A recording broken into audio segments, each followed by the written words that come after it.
Hi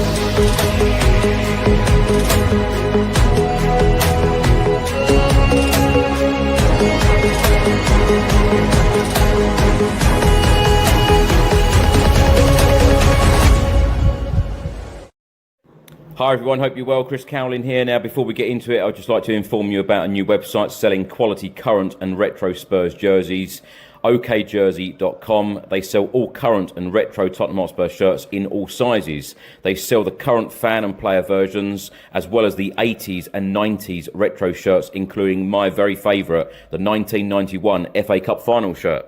You can order very easily from okjersey.com, and if you use the code Chris, you will receive an 8% discount off your final order. You can also use the QR code on the top left of your screen. And by the way, they also have some training wear here and the 25-26 colour special edition jersey.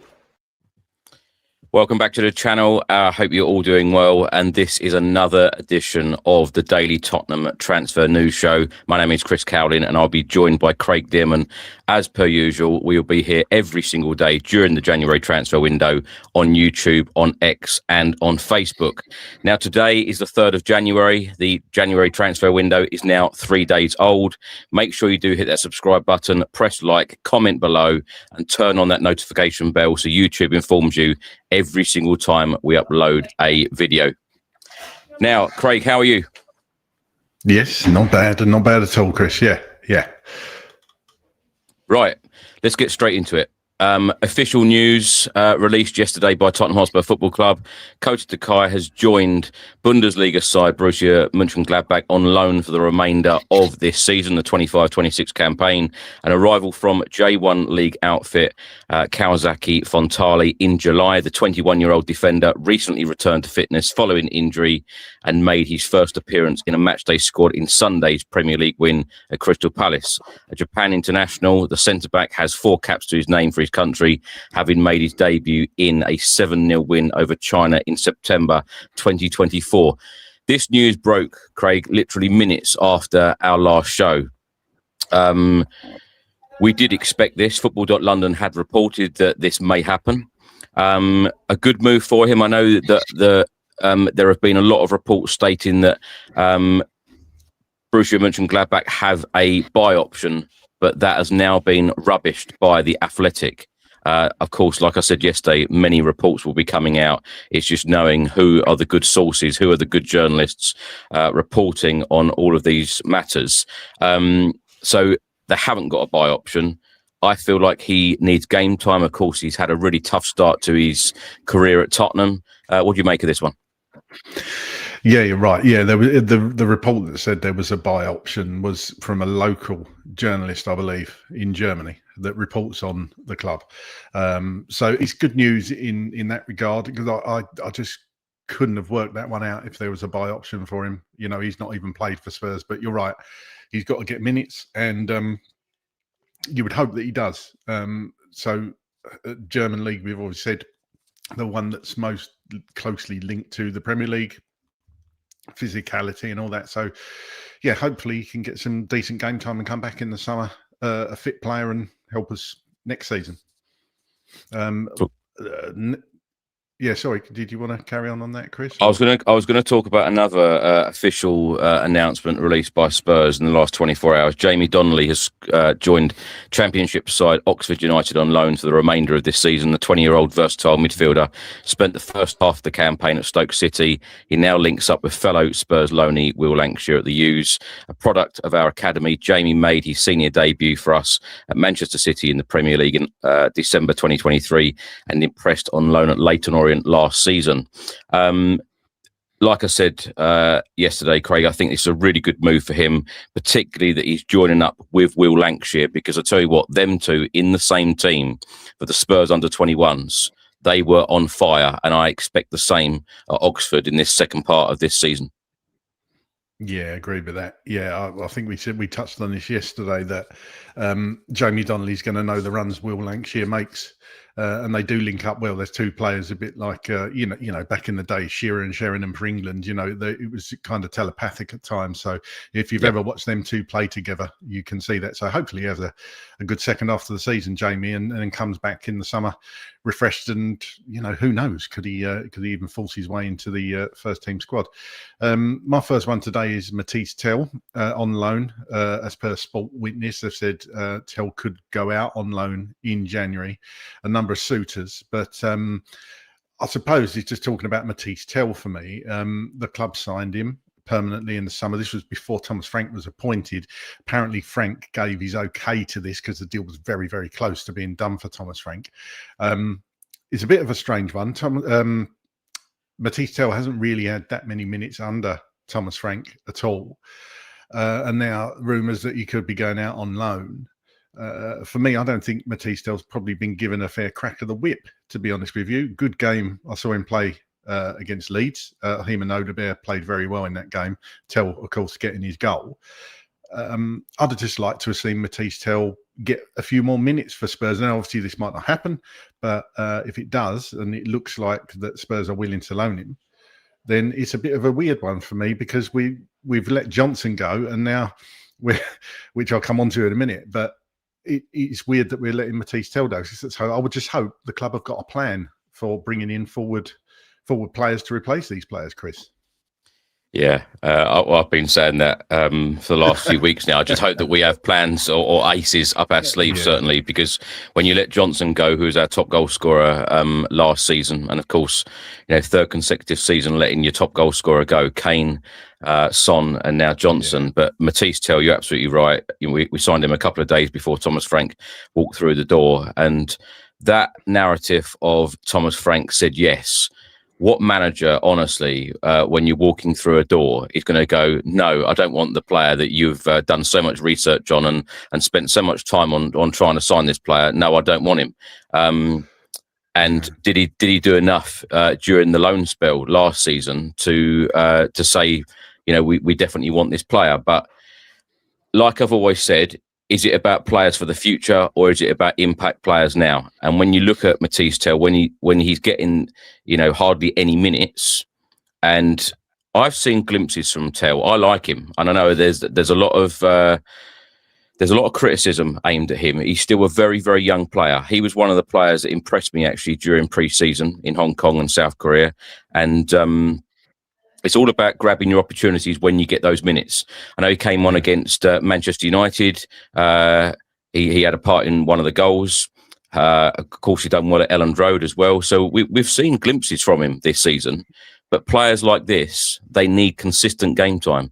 And if the club feel that he is going to really benefit from a loan in the second part of this season, then he comes back firing on all cylinders, and we see a very different player next year, then it would be a positive. But going back to that point, Craig, we're going to be low of numbers. We're going to need to bring players in through the door. And it's interesting in Thomas Frank's pre-match presser, I think it was in the embargoed section ahead of the Sunderland game on Sunday.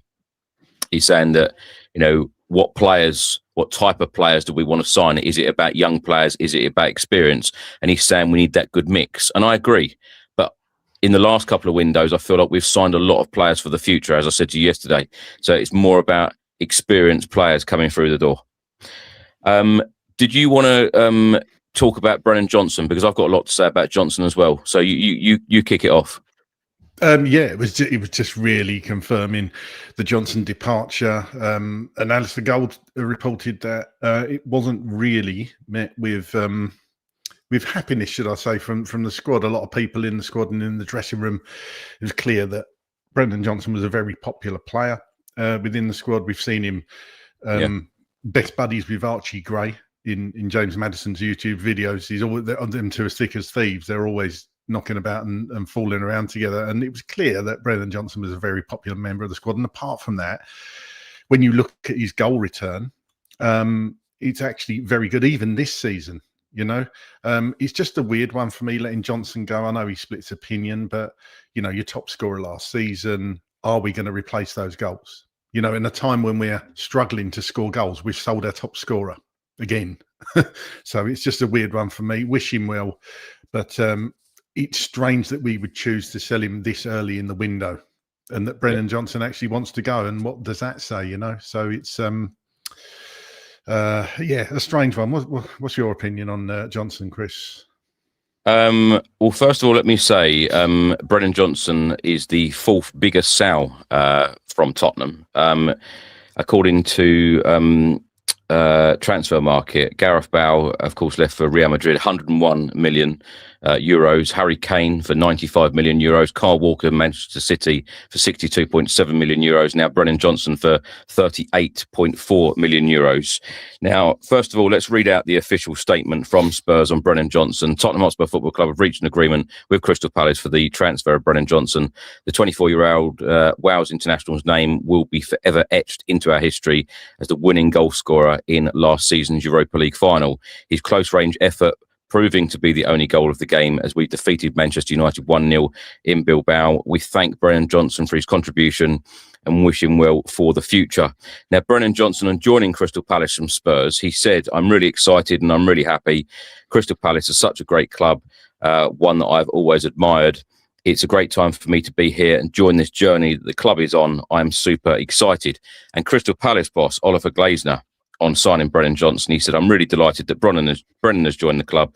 He arrives very early on in the window, so credit to the club for making this happen so quickly. Brennan will give us options in our attacking play with his pace and goal scoring ability, and with all the upcoming games, he will be a valuable addition to the squad." Now, my thoughts on this, Craig, is exactly what Oliver Glasner said. He will bring us options with our attacking play, with his pace and goal scoring ability. That's my thoughts. Exactly the same. When I read that and I saw those comments, I was like, that's exactly what we need, actually. That's exactly what we need at Tottenham. Yeah, amazing, isn't it? It is funny that, and somebody in the comments just put, he just scores tap-ins. Well, scoring goals is kind of what you want, isn't it? Whether it's tap-ins or, we'll take a tap-in right now. Yeah, I'll take anything right now. Yeah. Gary Lineker made a career of scoring tap-ins, didn't he? But I see what I know what Brennan Johnson splits opinion totally, but scoring goals in football, that's what wins your football matches. And as you say, we need goals. So it's a strange one. Brennan actually wrote a very short piece on Instagram. He just said, "It's been a ride. Thank you, Tottenham." I would expect a longer goodbye, but perhaps that will come. But he is expected to make his debut against Newcastle tomorrow. So we wish him all the best anyway. He's, like the short statement from Spurs said, be etched in our history for many years, having been credited with that goal. I know some people said it was Luke Shaw's own goal, but Johnson was credited, so there you are. James Madison said, "Honestly, been a ride. Go well, my friend." Other teammates, Lucas Bergvall on Instagram, he said, "Thank you for everything, brother. Been a pleasure." Dominic Solanke said, "Club legend, all the best. Been a pleasure." Mickey van der Ven said, "My brother, all the best over there. Going to miss you. What a person you are. Europa League hero. Ole, ole." And then Destiny Doggy, "My brother, man, honestly, wish you all the best and thank you for what you've done for us. You will be missed." And lastly, Archie Gray said, "Gonna miss you, brother. Grateful for everything you've done for me. You looked after me since day one. What a player and an even better guy." So exactly what you said there, Craig, of, he's going to be missed in the dressing room. I'm sure some of the players are upset that he's gone. Yeah, totally. Nothing else really to say on it. You can clearly see from the messages. Look, players don't always come out on social media and say this about teammates that go, do they? Or managers. And so it's quite clear that Brennan Johnson was a popular figure around the dressing room. Absolutely. Do you want to jump in on any more of yours, or? I'll talk about another official statement. It's been busy. I tell you, in the opening 3 days, it's been busy, but not busy. With incomings. Thomas Frank has said, hasn't he, that we've got to be a better selling club. Well, it looks like we are, or we could be, about to sell Manor Solomon at the end of the season, because Fiorentina do have a buy option for Manor Solomon. The official statement yesterday, we can confirm that Manor Solomon has been recalled from his loan at Villarreal and has now joined Italian side Fiorentina on loan for the remainder of the season. Best of luck, Manor. I wanted to bring in Fabio Paratigi's name here because it is expected that he will be working for Fiorentina in the very, very, very near future. In the embargoed press conference ahead of the Sunderland game, Thomas Frank was asked a very direct question: who's Fabio Paratici working for in this transfer window? Is it Tottenham, or is it Fiorentina, or somebody else? And And Frank said him and Johan Langer are working round the clock. They are working their socks off. They're working very, very hard. They're working day and night for Tottenham to get, some signings in through the door. And Thomas Frank also said he doesn't really or not a fan of signing players on the short term. Everything that the club do in transfer windows, it's got to be for the long term. But Craig, let's get your opinion very quickly on Spurs being a selling club, because I know it's upset a lot of people. I know some people have said, it's the right decision to let Brennan Johnson go out the door. But I think that the cautious fans, I think including me and you, are thinking, well, you bring players in first before you sell them. But he's right, isn't he? We do need to be a better selling club, but at the same time, we do need to be a better buying club as well. Yes, I can see all the arguments for that. What I would say on that, and you're right, I'm probably like that, but how many times have we said, well, why have we got to wait to bring players in before we sell? We've all said it. I've said that. So as regards Brennan Johnson, I just think it was strange to get rid of that type of player. And what Brennan Johnson, we know he's capable of. And I think he's going to do very well at Palace. And I would have loved to have seen him in the sort of number 10 role behind the striker, not necessarily on the wing. I think he would have scored more goals as well. In a time when we're struggling for goals, I'd love to have seen that. But Thomas Frank didn't want to play him there. As for Manor Solomon, it's a funny one, isn't it? I bet that had absolutely nothing to do with it that Fabio Paratici is going to be possibly going to Fiorentina, and then all of a sudden Manor Solomon looks like he's heading out the door, perhaps permanently in the summer. Look, Manor Solomon was never going to be in the squad. So as far as that goes, it's kind of good to get that player kind of gone in that respect. So however that's come about, it's come about. And it's just another player we haven't got to worry about fitting in or paying wages to or finding other loans for. So I suppose that was probably about time Manor Solomon went. But we all want to see incomings is what we want to see, isn't it? And yeah, absolutely. Craig, I've got a couple of quick ones here. The Guardian have just reported, I know that, I'm going to mention this because we've mentioned it in the last couple of days. The Guardian have stated that Tottenham are expected to bring in a Brennan Johnson replacement in the January transfer window. Oh, good. Good. I hope so. And they've also stated, with Manchester City star Savinho and Jan Diomande of RB Leipzig believed to be among their top targets. Now, if these are the top targets, both by very reliable and respected journalists have stated that it is unlikely that these two go out the door in January. And it's interesting, and I wanted to bring this up, again, embargo press conference of Thomas Frank, talking about bringing in targets. He said that if you've got target 1, 2, 3, 4, 5 and 6, you don't really want to be going down, buying targets 5 and 6. You want to be, buying your top targets. I liked Thomas Frank saying that. Yeah, I have to give him credit for that, because when you're going down to 5 and 6, you're kind of getting the players, because we've been there many times. Yeah, totally. So I suppose the argument is, if you can't get 1, 2 or 3, what he's saying is, do we really want to buy a 4, 5 or 6 just to, because the fans want to see players come in, and then when ultimately that player doesn't fit in, we say, well, we told you, didn't think that player was quite ready or a good fit. So I suppose what he's saying is, would you rather Spurs bring in somebody that's not of a particular standard just to get a name through the door, or not bring in anyone?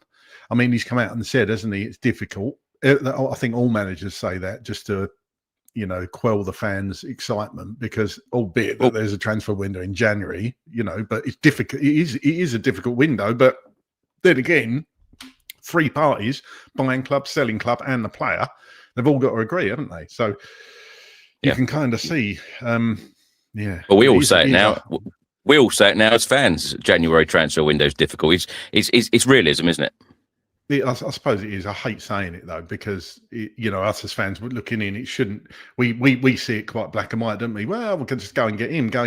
I want that one. And it never quite happens like that. So, but the thing is, when you've got the teams who are challenging for titles, you've got the teams who are fighting relegation. Then you've got the teams, particularly this season in the Premier League, mid-table clubs, where you think they've got a European spot in sight, and they don't want to go down to the relegation places. So you've got everyone fighting for different things. And Postecoglou used to say this a lot. You've always got people fighting for different things during a season, and that's why January is very, very difficult. And a team like Man City with Savinho, do they really want to get players heading out the door when they are trying to win another Premier League title? So I do see how it is very, very difficult. And like you said, there are so many moving parts, as Ange used to say. And I've noticed that Thomas Frank's been using that same phrase as well. It must just be a Tottenham phrase, all these moving parts. But yeah, everyone's got to agree and everyone's got to be aligned. Another Tottenham word. Anyway, Craig, what you got?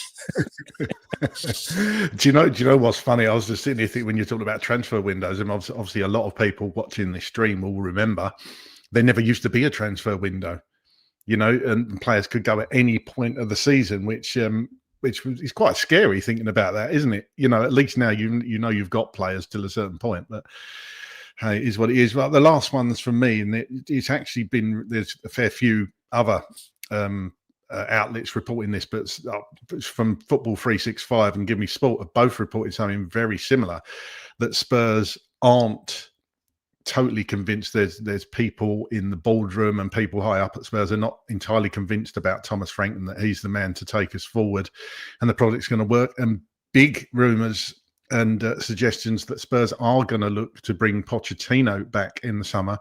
Now, again, this is another person that perhaps doesn't split opinion as much with the fan base. Pochettino, I know a lot of people don't want Poch back, but I would say most would. So, and I know Thomas Frank's our manager at the moment, so it does seem a little bit disrespectful talking about replacements. But in my opinion, if the results don't improve and performances don't improve, Spurs are going to be looking to make a change, whether it's sooner rather than later. And the reports state that Pochettino is one of the people that could reunite the fan base with the players and with the actual club itself. And I would tend to agree with that. I think Pochettino back in if they are going to make a change to the club, I think it would be in the summer. I don't think it would be now before the World Cup. And if they were looking at Pochettino to bring him back, I think that would be a huge thing for the fan base and the club. As I say, reports are growing with this, the speculation. Obviously, Tottenham's performances haven't helped, but Pochettino said he loves the club. He'd love to come back to the Premier League. It just seems to me if they're going to do it, the timing is right. It hasn't quite seemed right. You've said that before, Chris. It doesn't seem right for me. If they do it, it does seem right with Daniel Levy gone and Donna Cullen gone. Big changes behind the scenes. If he's going to come back, in my opinion, it would be a good time for him to come back in the summer. What's your thoughts? First of all, I think you have to see how this season pans out. Of course, Poch will be managing USA at the World Cup in the summer. But I completely agree. I think at some point down the line, Pochettino said on numerous occasions now, he absolutely loves Spurs. He still wears the Spurs clothing, which essentially was his old uniform. Would you wear your own old uniform from a job that you've been at, Craig? I'm not sure I would. But he loves it. He loves Tottenham. He absolutely loves Tottenham, adores Tottenham, and he said that he's always wanted to come back. I hope one day we do see him come back, and I hope when he does return, it is the right timing. But I do think that the fan base, wow, they would certainly be lifted. And we always talk about split opinions. We always talk about people arguing amongst themselves about decisions that the club have made. But I think that the day that Pochettino ever returns to Tottenham, wow, the mood would certainly be lifted and people would feel excited again, because you know what type of football you get. You know that he wants to always entertain. And when people use that term, the Tottenham way, Pochettino got it. His coaching staff got it. They know exactly what the fans expect and they want. And that last season at White Hart Lane before we moved to Wembley and the stadium got demolished, that was incredible. Every single time you went to that stadium, when we do all these shows and I ask all the guests, including you, that what's your score prediction? Every single person used to say 3-0, 4-0. We knew that we'd be entertained and we knew that we'd go for it. And we, when we talk about going for it, he really got that. So yeah, he got the club. He got the club, Chris, and I think the fan base would give him time more than anybody, perhaps as well. Yeah. So yeah. So yes, of course I'd welcome it one day, but the timing has to be right. And we're 3 days into the January transfer window. We've got this season to think about first. So let's talk about that another time, Craig. I think you and people like Josh Hughes. Josh put a video out on the channel yesterday saying exactly the same thing. You're all getting overexcited. I don't think Thomas Frank's going anywhere right now. No, I mean, even if they're going to bring back Potts, they're not going to bring him in January, are they? I think we're all aware of that. But it's you're getting overexcited.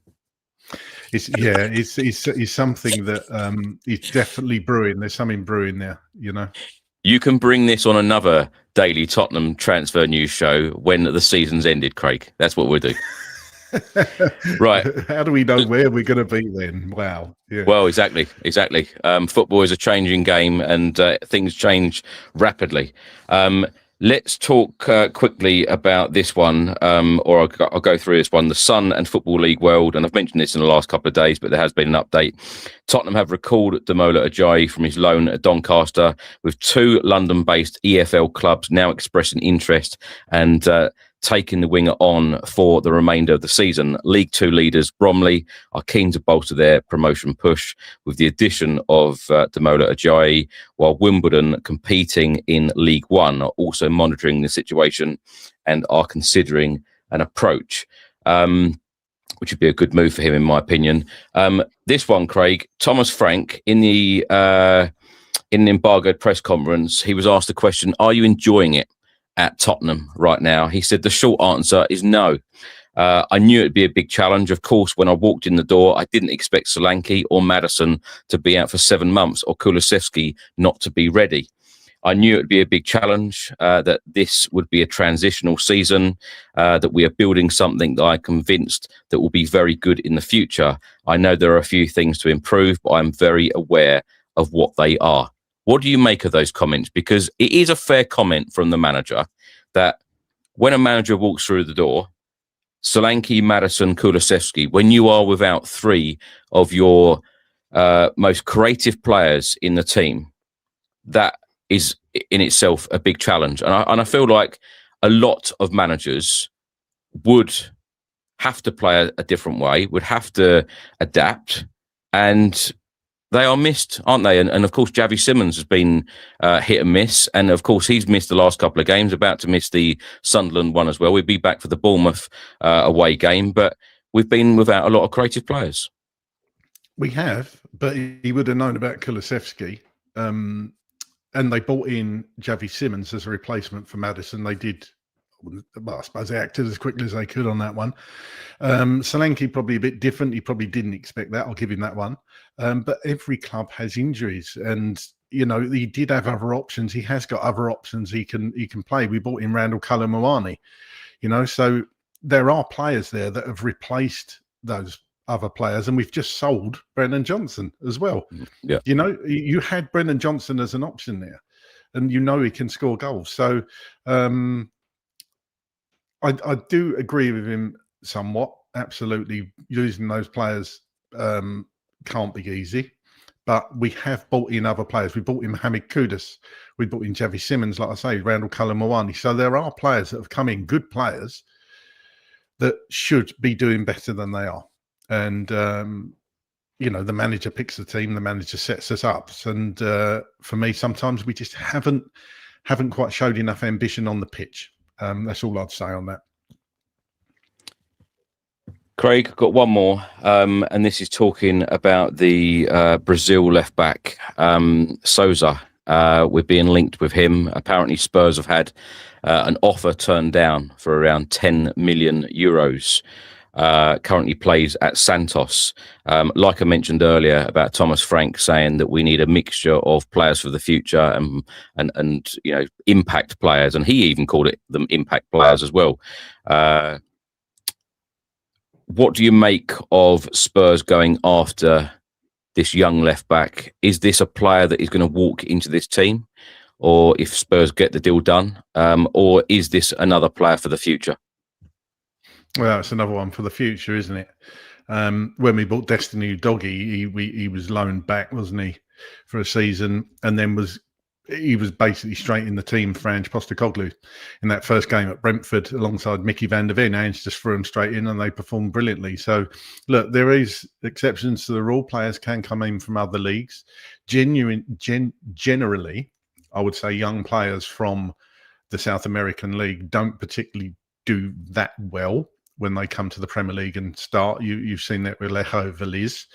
Obviously didn't quite cut it for Spurs. So, again, this is another sort of cheap deal for me, and it's if they want in ready-made players now, this player, I'm sure I don't know anything about this player, but you can tell that it's a cheaper deal, it's an opportunist deal, and it's not the kind of player that the fans want to see, and they want somebody who can hit the ground running and come in straight away. Yeah. What I would say, though, on all of his stats, the stats are very, very impressive. Very strong left back. Only 19. He's got 12 caps for Brazil under-17s back in 2023. Currently plays at Santos. His second professional season, actually, now. He's made 32 league appearances, scoring once, and only made 38 appearances in all competitions, scoring once for the Brazil side in Serie B and in Serie A. That's it, Craig. That's all we've got. You got any more? I haven't. No. I think we covered everything for today. So okay, yeah. Right. Well, thank you so much for joining us. I'll be back tomorrow. I'll be joined by Josh Hughes tomorrow, talking about more Tottenham transfers. But yeah, day 3. No signings in as yet, but let's hope that Spurs can get a number of impact signings through the door to help Thomas Frank so Spurs can climb up that Premier League table. Have a great weekend, everyone. Thanks so much for watching. Thanks for listening. And come on, you Spurs.